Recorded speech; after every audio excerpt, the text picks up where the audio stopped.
Since the dawn of the 21st century, scientific discovery has rushed forward at lightning speed. Genetics, physics, computerized technology, robotics, virtual reality. Join Derek and Sharon Gilbert as they uncover the truths behind this ultimate scientific deception. Welcome to SciFriday. Friday's here again, and that means time for Welcome to SciFriday. I'm Derek Gilbert. I am Sharon Gilbert, and welcome to Studio G1 again. And we are continuing our tour of Israel and Jordan. And in fact, this one is all about Petra. Yeah, this was it was fascinating in the 2018 tour. Because it is so visually striking. The architecture of the Nabataean Arabs who occupied that place 2,000 years ago. Very Greek in influence, but the way they managed to carve those facades into the sandstone is, I mean, without being able to use modern tools and GPS and laser sights to draw straight lines, just absolutely mind-boggling. I know, it's incredible. But when we went back in 2018, having a better understanding, 2019, excuse me, the spiritual the significance of Petra, that made it much more important. Actually, you had spiritual warfare going on while you were in there. And yes, it was really, really hot, but I am convinced that you were undergoing some sort of an attack, because I think your research is showing you some of the truth that's been hidden in plain sight.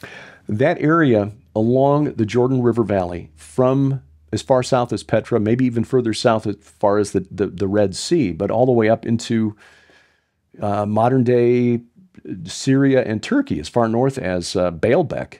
That area along the Jordan Rift Valley, what archaeologists call, or rather seismologists call, the Dead Sea Transform. It's a fault line. Many spiritual encounters have taken place along that line. UFO sightings. Yes, that's really bizarre. Josh Peck wrote about that in the book that he and I co-authored on the UFO phenomenon. I know, The Day the Earth Stands Still. Right. Yes. So the appearance of UFOs over Israel is just really not really a highly reported thing, but it's a well-known phenomenon over there. But that location, Petra, and why it's significant. We're planning to write a book on that location one of these days when we have the time. Yeah, we're busy writing about 10 other books, but we will try to get to that one, because there are things that we believe the Lord is showing us, and if we're mistaken, my prayer is that He just smacks us upside the head before we write it. But it certainly was historic in just from a secular perspective. But when you look at what has probably taken place there, I mean, just the presence of all of the idols around that city, it's clear that this was a pagan cult center that attracted pilgrims from all over the ancient Near East. And we, this week, take you into Petra. Although we didn't see that there, but we did see the free Wi-Fi at Petra. At Petra, and that takes us to that amazing location. It's the treasury, of course, is the iconic structure there, but the Nabataeans carved many facades, and they're mostly tombs. But there are also structures there that indicate that the site was a connection to the other world, the underworld. We're just about to enter the Seek that will lead us down to the treasury in Petra, but behind me, you see what's called the Small Seek. This is a watercourse based on a smaller wadi that the Nabataeans used to divert the water from Wadi Musa, or the valley or river of Moses, out of the Seek, because it was flooding the city. In the spring, when the heavy rains come, the Wadi Musa would rise up and wash away whatever was inside the city. So the Nabataeans, 2,000 years ago, dammed up the wadi and diverted the watercourse through here. Even today, visitors to Petra are warned not to go in the Small Seek during the rainy season, or even when there's rain forecast anywhere within about 35 miles of Petra, because people go in there, can be caught by flash floods and killed.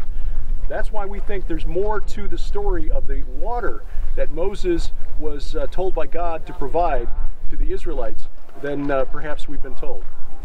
We're about ready to enter into the main part of Petra. As you see, the building that we will see when we emerge from the Seek is called the Treasury, and that's only because the Europeans who rediscovered it in the early 19th century were following a legend held by the local Bedouins that it was the hiding place of a fabulous wealth of one of the pharaohs. Not really true. It was actually a tomb.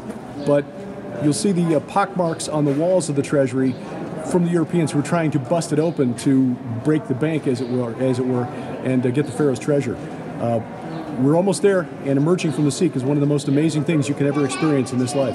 We're here at the very entrance of the Sikh, and above me is the remains of an arch that was destroyed sometime in the last 200 years. Some of the early paintings by David Roberts showed the arch. But you'll see over my shoulder here a niche for one of the beetles, the gods. And essentially what you've got here are, one on either side, guardians of the entrance to Petra, in a sense making this a Bab Ilu, or a Bab El, a gate of the gods. One of the fascinating aspects about Petra are the number of idols around the whole place. They're called beetles by scholars. B-E-T-Y-L, beetle. It's based on a Greek word, betilia, which essentially means living stones.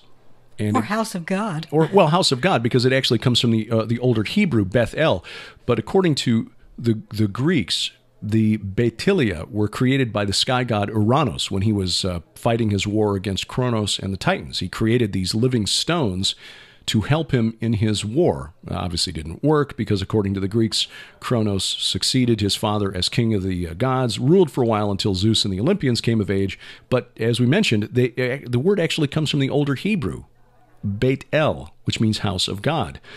And that derives from the story of Jacob and his vision of the ladder, ascending and descending angels, climbing this ladder into heaven, this stairway to heaven, if you will. That's why so many of the tombs, most of the tombs in Petra and other Nabataean sites have what's called a crow step design. It looks like a stairway going up and then coming down again. That's what it represents. It really does represent a stairway to heaven. Yes, and you see cube-shaped rocks there all the time that are referred to as jinn blocks, but I think that they probably have an even deeper meaning. Well, yes, and the jinn blocks, that's not what the Nabataeans called them. That was a later name invented probably by tour guides to make it sound more exciting. And I think what they represent in Petra and other places where you find them in Nabataean sites is the same thing that crosses in Christian cemeteries here in the United States and the West represent. That represents the faith in resurrection. In resurrection, right. That because some of these jinn blocks, the cubes in Petra, have the crow steps on them. They do. And archaeologists have found that there are shaft tombs underneath them, shaft graves below those jinn blocks. We're inside one of the tombs that we've been showing you from the outside with the crow step theme. This is a very cool place, temperature-wise. It's been used as a dwelling for the last couple hundred years by Bedouins until recently, when the Bedouins were moved out of the city to a village built for them up on the hill.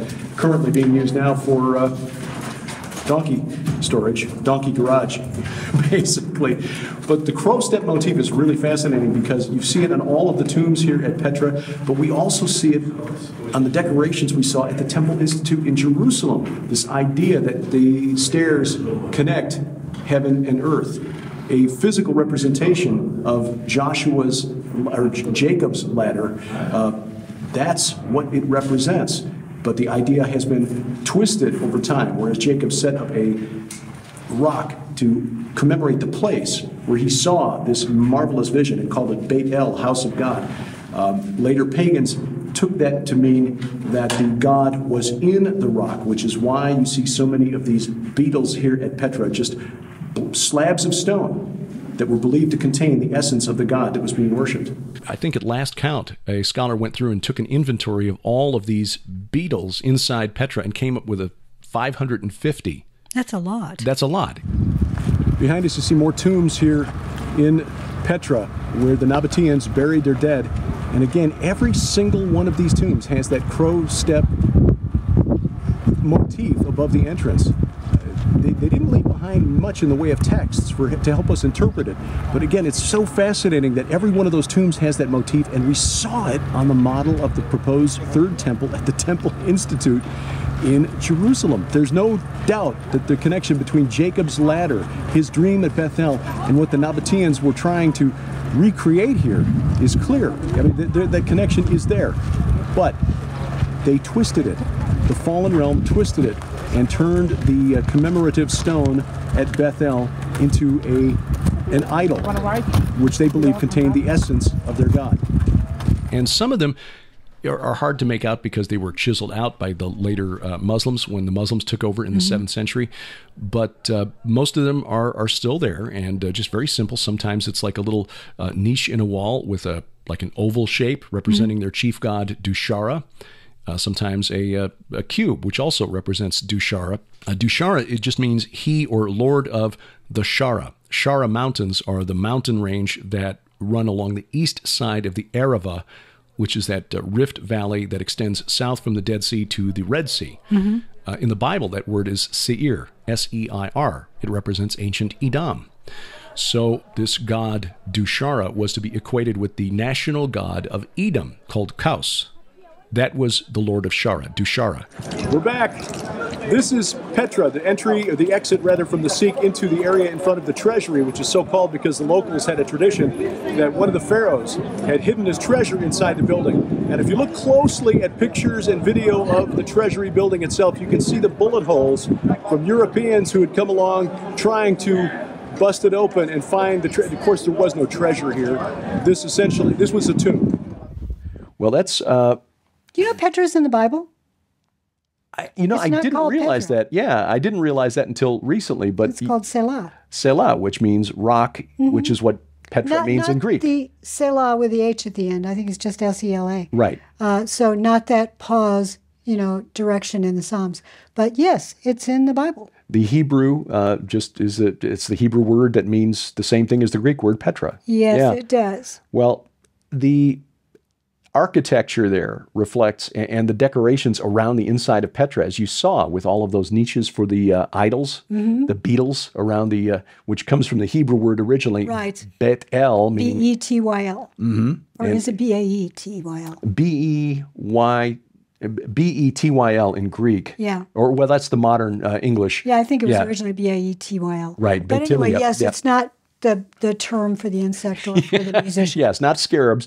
No, it's comes from the Hebrew, Beit El, meaning that the temple of El, or temple of God, or temple of a god, because it certainly was not referring to the God of the Bible. Oh, I know. And it's really interesting in the Red Wing Saga. One of the things I wrote about was Sir Charles Warren, who discovered a stone on the top of Mount Hermon. But in his writing, in his reports, he said he believed that there were 5 stones that were taken down from 5 mountains. And I'm betting that one of those stones was at Petra.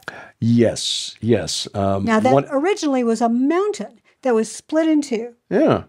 We read in the Bible about Moses striking a rock and having it split in 2 with water gushing out. And isn't it interesting that the dry stream that floods in the spring is called the Wadi Musa, the Wadi of Moses? Well, when we come back, we will show you the gin blocks and why we made it a point to go all the way to the back of Petra in 2019. That's ahead on SciFriday. Israel is ground zero in the long supernatural war in which we all play a part. And during the month of October, our special offer helps you to better understand that war and the land of Israel. Our 2 nonfiction books, Veneration, about the ancient cult of the dead and the way it drew Israel in, and Giants, Gods, and Dragons, about the strange and mysterious creatures that God declares are real. Plus the DVD of our tour of Israel from 2018 that takes you to these key battleground sites from Mount Hermon to the Mount of Olives, Mount Nebo to the Temple Mount, and then on to the mysterious island of Sardinia, where we explored the tombs of the giants, a 6,000-year-old stone ziggurat, and the Tophet, used by the ancient Phoenicians to sacrifice children to the dark god Molech. Bought separately, this package is worth $60, but during the month of October, we're making it available to you for just $35 plus shipping and handling. Our October special, available only at our online store. You'll find it at gilberthouse.org/store. And again, thank you for your prayers and your support. Thousands of years ago, giants walked the earth. They are long gone, but their spirits remain. The evidence is there for those with eyes to see. Megalithic tombs, monuments aligned with the stars, and the words of the prophets and apostles recorded in Scripture. Now, see this evidence for yourself as Derek and Sharon Gilbert take you on a tour of the Holy Land with special guests Pastor Carl Gallups and Messianic Rabbi Zev Porad from the mountain where the story began. to the mountain where it all ends. Wars of the Gods, Volume 2, Search for the Rephaim. Available now in DVD and HD streaming video. Online at gilberthouse.org.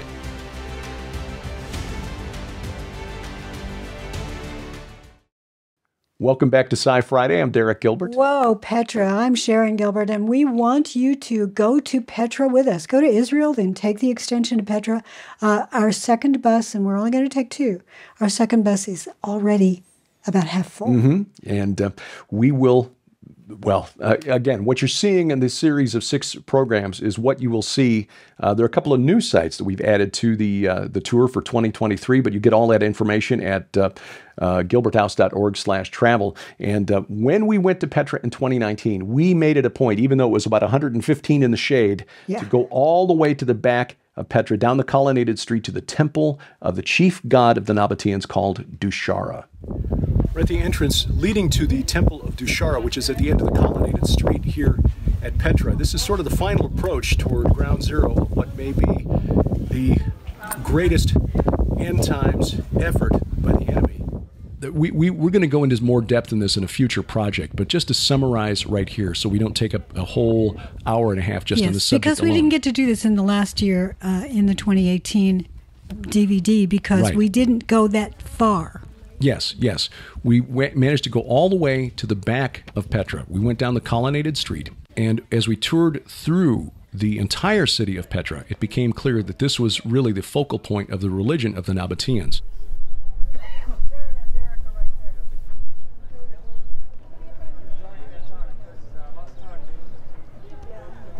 This is what the locals call Qasr el Bint. This was the temple of Dushara, who was the chief god of the Nabataeans.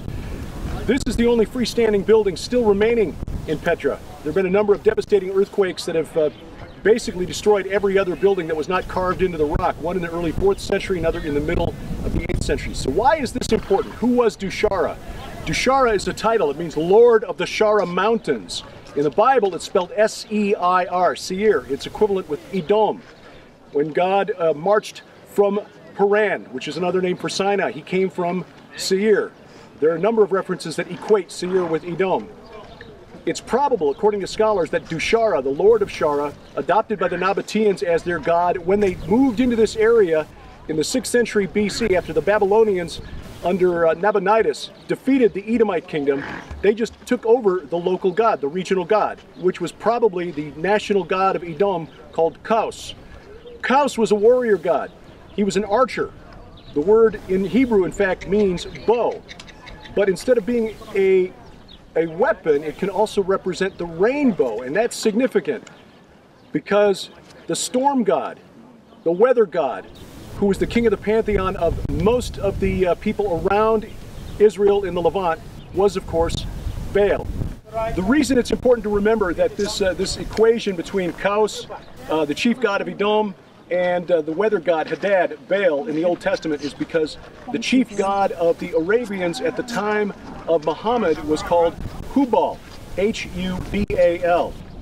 In the South Syrian dialect, that essentially means the Baal. What we're looking at here is a temple dedicated to the weather god of the Western Semites, Baal, identified in the Bible as Satan by Jesus. Now, why are we pointing all of this out? It's more than just interesting history. In the 4th century AD, a Christian bishop from the island of Cyprus named Epiphanius wrote about the religion of the Nabataeans and said that they worshipped a god who was born of a virgin, and that in the course of this worship, they circumambulated the sacred spot. The thing is, it's probable that Epiphanius misunderstood the Arabic word for virgin, which is ka'ibah, for the word for cube, which is Kaaba, which is exactly what stood right here in the forecourt of the temple of Dushara. Ah, the Kaaba. Yes. We've heard that word before. Yes, we have. A Canadian scholar by the name of Dan Gibson has done some excellent work on this. We'll only summarize it here, but suffice it to say, we believe that the original site of the Kaaba was right here in Petra, right in front of the temple of Dushara.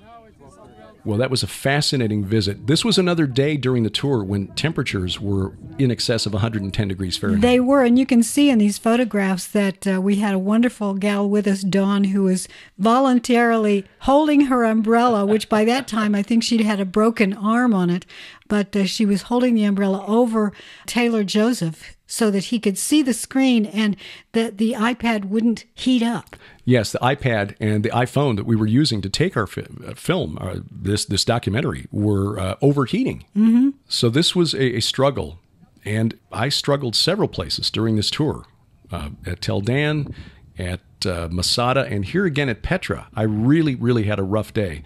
We walked very slowly back to the site of the treasury, and then from the treasury. A few steps stop, a few more steps stop, and we had a long hall in front of us, a long walk that was going to be in nothing but sun with no shade. And so we stopped and we prayed, and within seconds after ending the prayer, the Lord provided an answer. A man stopped with his wagon and said, "You need ride." This carriage ride will be the best money we've spent on this whole tour. It's a little bumpy. A little bumpy, but really hot today. Here's my side. Yes, it is.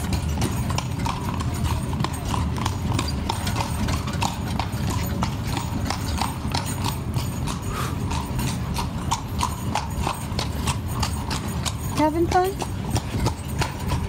Yes, we saw everything we wanted to see on this tour, but as at Tel Dan and at Masada, just a little too much heat for my Northern European blood.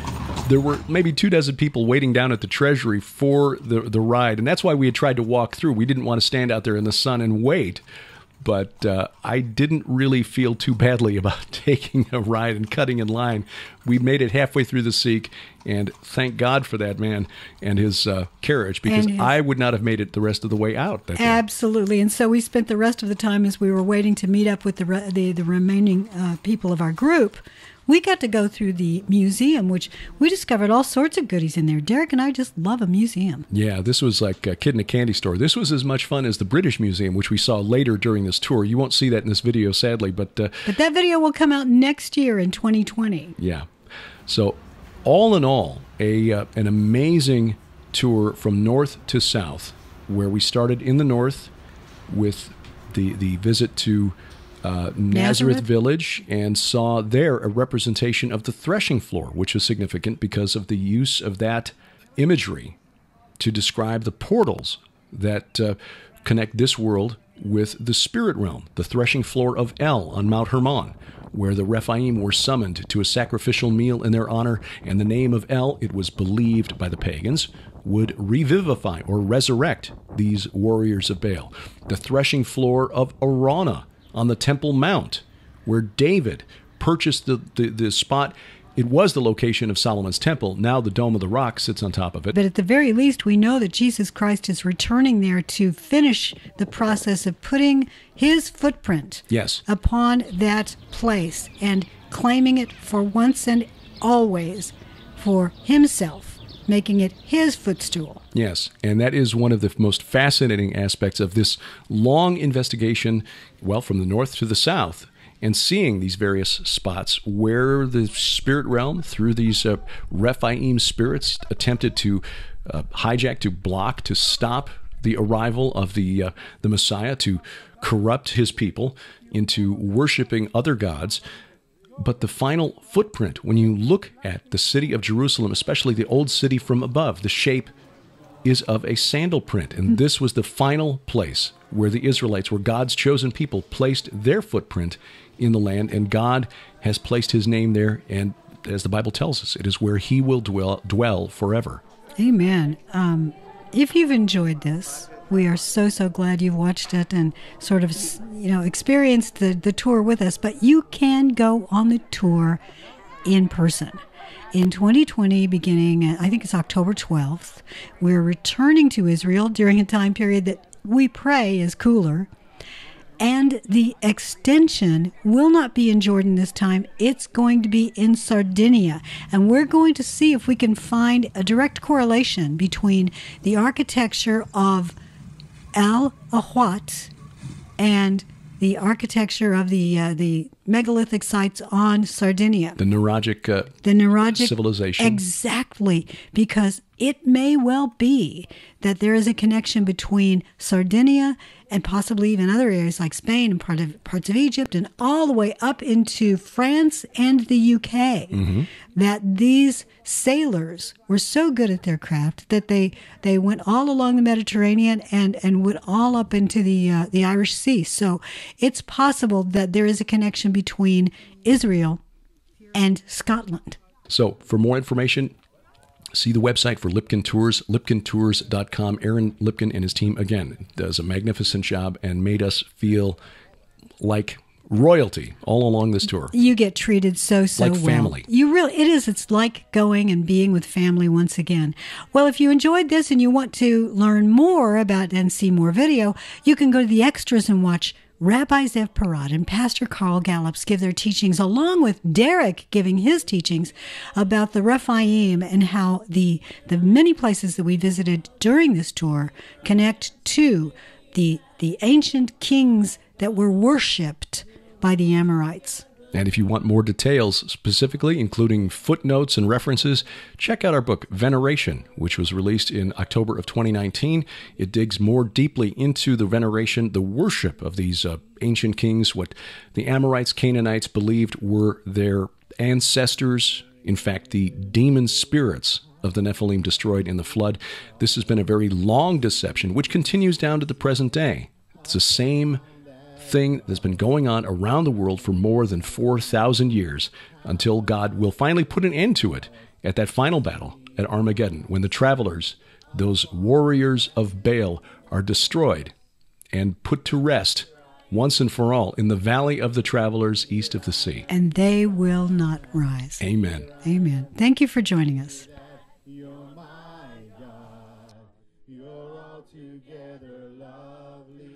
Wow, the work of the Canadian historian Dan Gibson in identifying the cube in the forecourt of the Temple of Dushara as the original Kaaba. Yes. Wow. That's not a popular theory with anyone. It is not. But it's the one that seems to make the most sense, and there's evidence for it. Yes. And we will talk about that and teach about that while we're on the tour. That's really what the point of the tour is. It is a teaching opportunity. Our good friend, Messianic Rabbi Zev Porat, will be with us sharing his Hebrew perspective, one who was raised and trained up to be an ultra-Orthodox rabbi. We'll share with you our new research as to the significance of the locations on the tour. It is a rolling conference. It is. In Israel, in the land of the Bible. Get information at our website, gilberthouse.org/travel. And boy, this will change your life. Tourism is open up to Israel. Take advantage of it. Yes, and right now, you don't have to take a shot, don't have to take a test, none of that stuff. But if it turns out that we do, Aaron Lipkin will refund your money. So no risk. Reserve your spot, and we'll see you next week on SciFriday. SciFriday is a viewer-supported outreach of Gilbert House Ministries. Follow us online at SciFriday.tv and gilberthouse.org. That's where you'll find our weekly Bible study, the Gilbert House Fellowship. Join us each week as we go through the Bible verse by verse in chronological order. We'd love to hear from you. Contact us through our websites or drop us a line at P.O. Box 78, Crane, Missouri 65633.